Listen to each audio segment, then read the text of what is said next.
सिंधुदुर्गमध्ये आयोजित समाधान शिबिरातून 20,000हून अधिक प्रलंबित दाखले वितरित करण्यात आल्याची माहिती मंत्री नितेश राणे यांनी दिली. प्रशासन अधिक गतिमान आणि लोकाभिमुख करण्यासाठी प्रयत्न सुरू असल्याचे त्यांनी सांगितले. इंधन तुटवड्यावर योग्य नियोजन सुरू असल्याची ग्वाही देतानाच आंबा व काजू बागायतदारांना सरकारकडून मदत केली जाईल असेही त्यांनी स्पष्ट केले.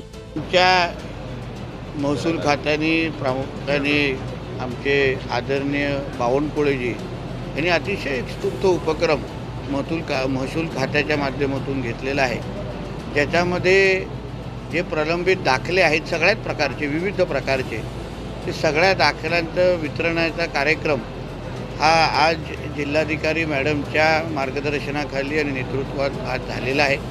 असंख्य लोकांना वर्षानुवर्षे जे दाखले मिळाले नाहीत ते ह्या शिबिराच्या निमित्ताने उपलब्ध करून दिलेले आहेत. जवळपास 20,201 दाखले हे सिंधुदुर्ग जिल्ह्यामध्ये जे प्रलंबित होते ते आम्ही देऊ शकलेलो आहे.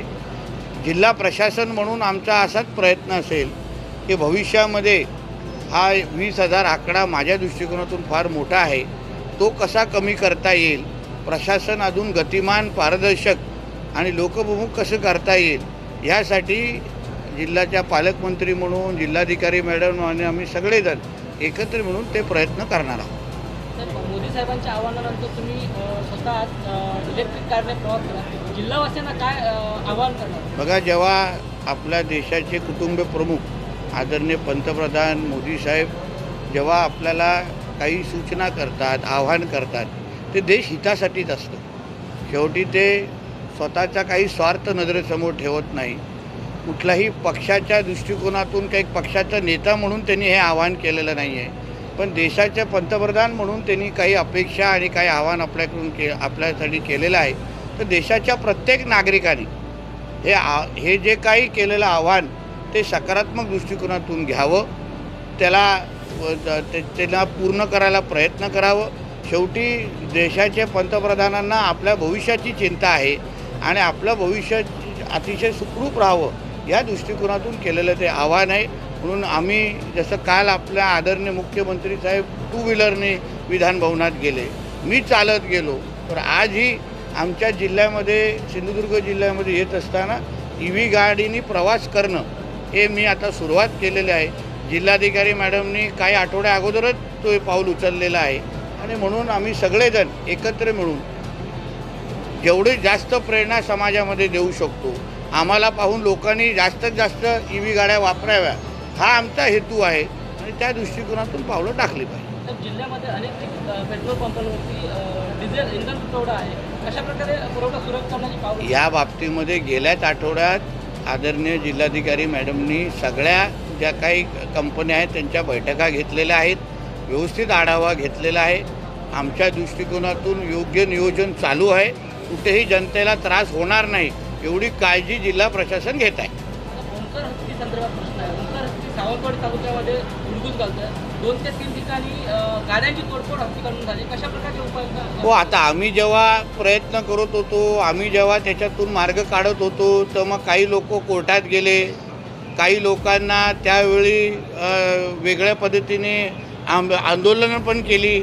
आमचा मुद्दा एवढाच आहे की कोणीही इथे प्राण्यांना कुठलीही पद्धतीने इजा देणार नव्हता.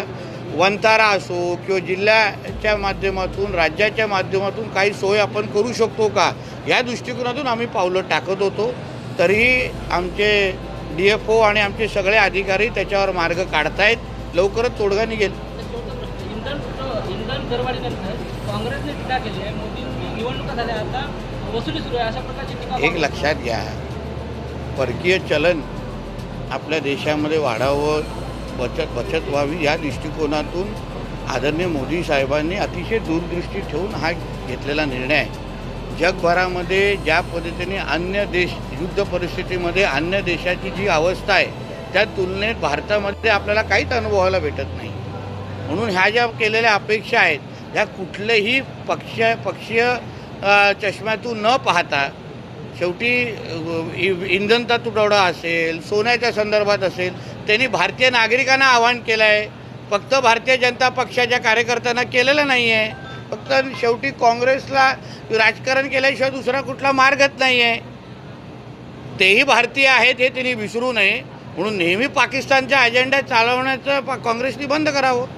सर, विरोधकांनी असं म्हटलेलं आहे की पंतप्रधानांच्या आवाहनानंतर मंत्रिमंडळातले अनेक नेते ईव्ही कार किंवा दुचाकी घेऊन मंत्रालयात जातात किंवा इतर ठिकाणी जात आहेत. यात सातत्य पूर्ण ठेवावं, नाही तर 1-2 दिवसासाठी ते ठेवू नये. 1 महिन्यानंतर परत एकदा त्यांनी आमच्या घरात येऊन तपासावं. आम्ही ईव्ही वापरतोय की नाही वापरतोय, आम्ही चार्ज करतोय की नाही करतोय. म्हणून आमच्या घरात काय चाललं हे बघितल्यापेक्षा ते कधी ईव्ही वापरायला सुरू करणार आहेत हे प्रश्न विचारावं. तरी शेवटी त्यांना भारतावर प्रेम नाही आहे का? ते भारताचे नागरिक नाही आहे का? काँग्रेसचे असले तरी, विरोधक असले तरी भारतीय असणं आणि आपल्या देशासाठी तुम्ही काय योगदान देताय या कठीण परिस्थितीमध्ये, हा प्रश्न महत्त्वाचा आहे. त्याबद्दल विरोधकांनी राजकारण बाजूला ठेवून कधीतरी विचार करावा. थोडं करेक्ट करतो याच्यामध्ये. आंबा आणि काजू बागायतदार नाही आहेत, ती UBT शिवसेना उद्धव बाळासाहेब ठाकरे पक्षचे नेते मंडळींनी तो काढलेला मोर्चा आहे. आंबा बागायतदार जे सिंधुदुर्गातले आहेत ते सगळे आमच्या संपर्कात आहेत. त्यांना सगळ्यांना सरकारवर विश्वास आहे. आता त्यावर एक राजकीय मोर्चा आहे ज्याच्यामध्ये राजू शेट्टीजी आहेत, बाकी सगळे जे आहेत. आता शेवटी त्यांना विरोधक म्हणून लोकशाहीमध्ये प्रत्येकाला आंदोलन करण्याचा अधिकार आहे, पण राज्य सरकार म्हणून आदरणीय देवेंद्र फडणवीस साहेब हे कालही आमची मंत्रिमंडळात त्याच्याबद्दल बैठक झाली, म्हणजे चर्चा झाली. त्याचबरोबर पंचनामे मोठ्या प्रमाणामध्ये सुरू आहेत. प्रत्येकाचं नुकसान किती झालं याची माहिती दिल्याशिवाय, माहिती आल्याशिवाय आपण मदत करू शकतो का? आणि म्हणून बिनकामे आमचे काही विरोधक राहिलेले आहेत, त्यांनी आझाद मैदानला एकत्र व्हावं, आंदोलन करावं. आंदोलन करण्यामध्ये काही हरकत नाही, पण शेवटी आंबा बागायतदारांना, काजू बागायतदारांना आमचंच महायुतीचं सरकार मदत करणार. आणि नुसतं मदत करणार नाही, पुढच्या सीझनमध्ये हे संकट त्यांच्यावर येता कामा नये याची पूर्ण काळजी घेणार. थँक्यू. तुमच्या